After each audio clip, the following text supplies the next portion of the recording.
Olá, nesse vídeo nós vamos conhecer um pouco sobre os componentes de input de dados da ferramenta de formulários do Reports.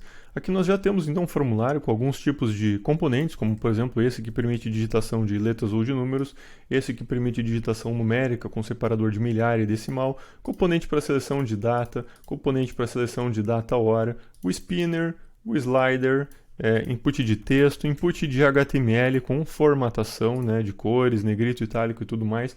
Lembrando que todos esses componentes estão disponíveis aqui na nossa ferramenta, temos vários componentes, você pode clicar, arrastar para a tela e personalizar. Para cada componente você tem uma série de propriedades, como por exemplo o label tem propriedades de estilo, o numeric tem as propriedades do separador, decimal e milhar, A data tem as propriedades como a máscara de exibição e a máscara que você vai receber do outro lado quando for gravar no banco de dados, por exemplo, ou chamar um web service. Então cada componente tem uma série de peculiaridades. Nós vamos agora ver um outro exemplo de formulário de input, Temos aqui vários componentes e nesse nós utilizamos um pouco dos eventos. Quando nós saímos de um campo, ele preenche o outro e assim por diante. Então temos uma combo, quando seleciona a combo, a gente pode executar uma ação, como por exemplo chamar um web service, preencher um outro campo da tela com um valor que retornou e assim por diante.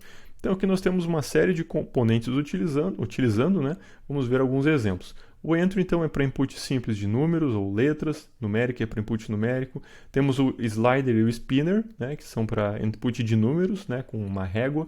Campos de entrada de data, data-hora, tempo, seleção de cor, entrada de HTML, captura de QR Code, barcode. Componentes como combo select ou combo select alimentados de uma tabela do banco, rádio e cheque. Vamos dar uma olhada rapidamente no formulário que contém componentes do banco. Então aqui nós temos as opções alimentadas a partir de uma tabela. Nesse caso, quando nós utilizamos um componente como, por exemplo, o DB combo, o DB select ou o DB check, nós selecionamos a fonte de dados, que é qual tabela vai ser utilizada para alimentar essas opções do formulário. Então, com isso, vocês viram, nós podemos acompanhar aqui uma série de componentes de coleta de dados, de input de dados, seleção de registros, que nós podemos utilizar dentro dos nossos formulários.